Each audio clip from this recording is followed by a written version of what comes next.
Si quieren un manual de malas prácticas, revisen ustedes las decisiones del Gobierno de España. Yo he gobernado ciertamente muchos años, porque ya tengo bastantes.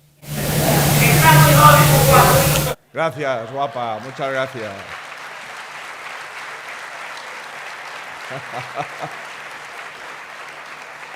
Esa señora la vi ayer en el paseo. Nos preguntó a qué hora era esto, le dijimos a qué hora y aquí está.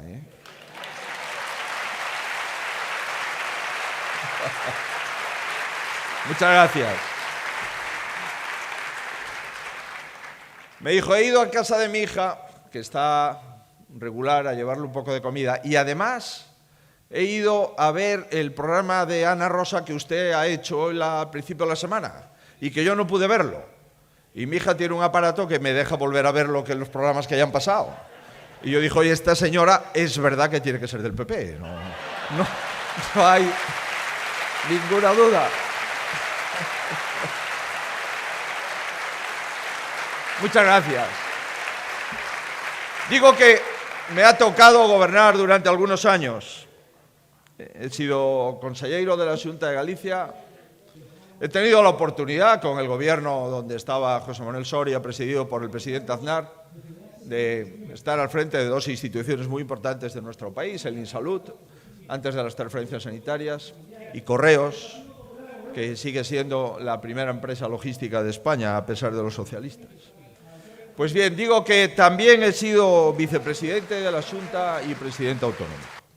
Y yo, dentro de este tiempo, me gustaría, para justificar por qué he venido a la convención, pues solamente daros tres, no consejos, pero sí tres experiencias.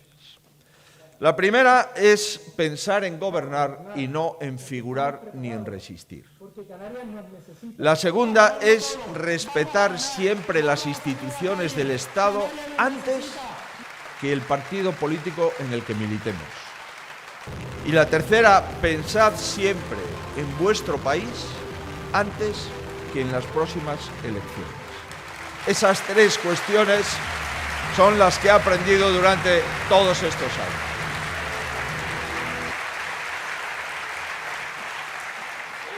Amigos, los gobiernos son los garantes de los intereses generales de una tierra.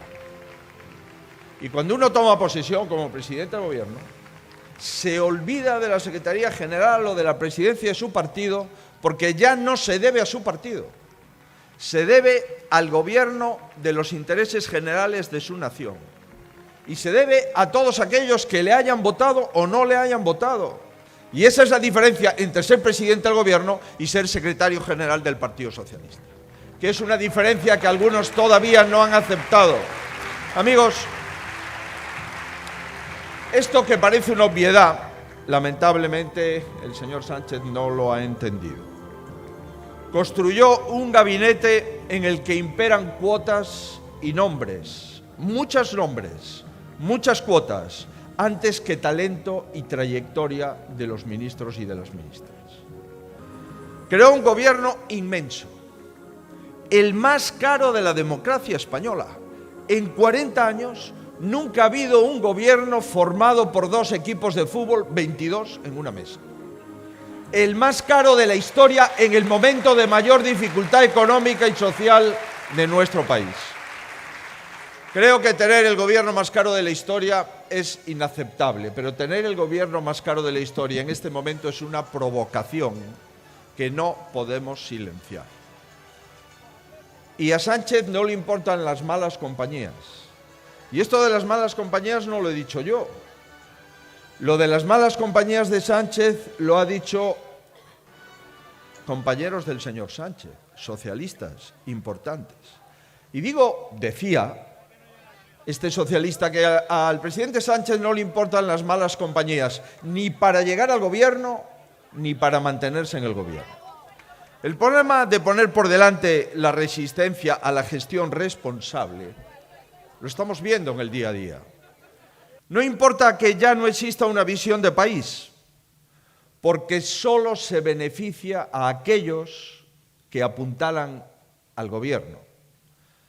Los presupuestos ya no se reparten en función de criterios territoriales, objetivos, sino en función de la pura conveniencia para sacar los presupuestos adelante. Y como aquí parece ser que no les interesa, porque no son necesarios los votos de Canarias, salvo evidentemente los del Partido Socialista, que dicen sí, sí señor, pues entonces en Canarias no suben los presupuestos.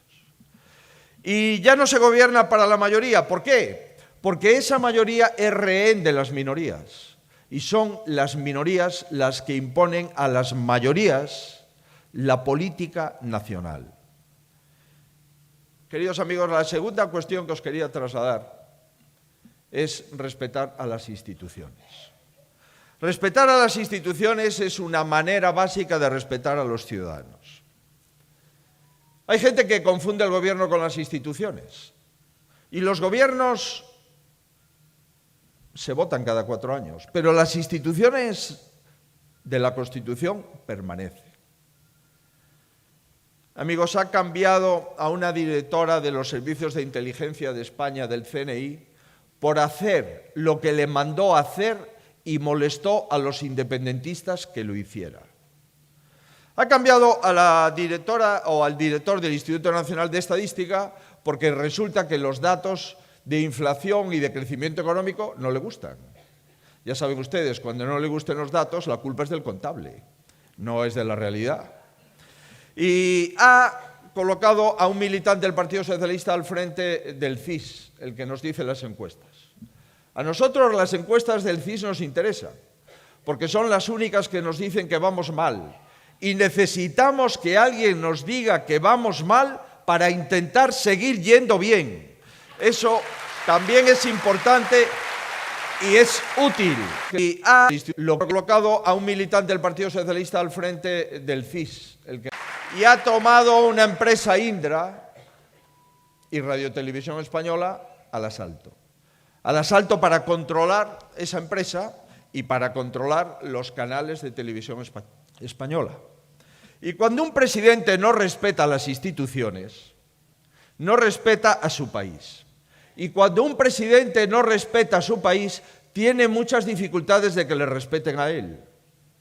Y cuando Marruecos acaba de declarar oficialmente en la ONU que no tiene ninguna frontera terrestre con España, referido a Ceuta y Melilla, y cuando el presidente de la Generalitat de Cataluña acaba de declarar que ha pactado con el señor Sánchez que el castellano no sea una lengua en la docencia de Cataluña, acredita que el señor Sánchez no respeta a su país y, en consecuencia, no le respetan a él.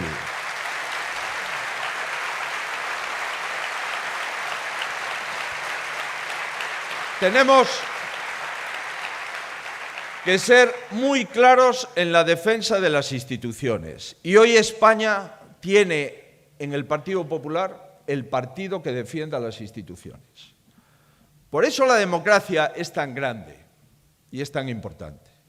La democracia no solamente permite elegir a un gobierno cada 4 años, permite una cosa muy importante, y es cambiar al gobierno cada 4 años.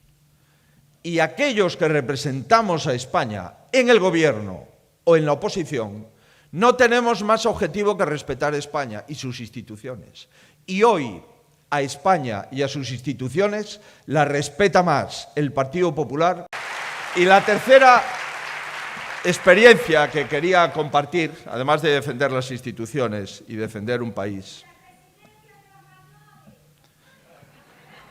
es que el gobierno debe de pensar en su país antes que en las elecciones, y por eso vamos a hablar de los mayores. Amigos, los presupuestos que se han presentado distan mucho de lo que necesita España.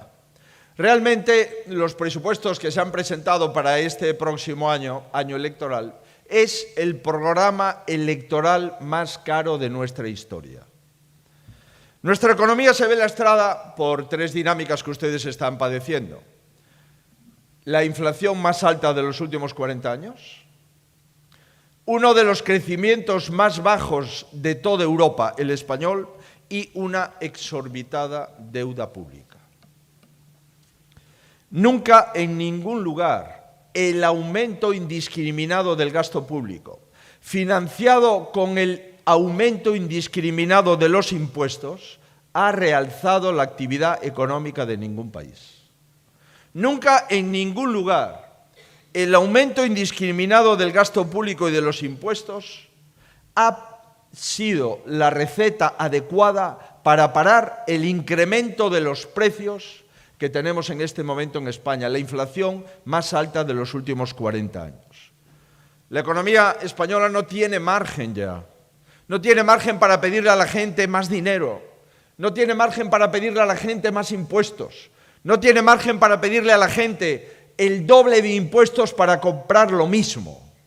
Queridos amigos, en suma, en ningún lugar la política fiscal, la política tributaria, la política presupuestaria de un gobierno como España ha funcionado, en ningún lugar. ¿Y cuáles son los resultados de esa política? Pues que España es el único país de la Unión Europea que no ha recuperado la riqueza que tenía en el año 2019, antes de la pandemia. Somos los colistas de Europa en crecimiento económico y somos los primeros de Europa en el paro. Somos, queridos amigos, los primeros de Europa en incrementar la deuda. Se vive muy bien, ¿verdad? Los políticos emitiendo deuda y que la pague el pueblo.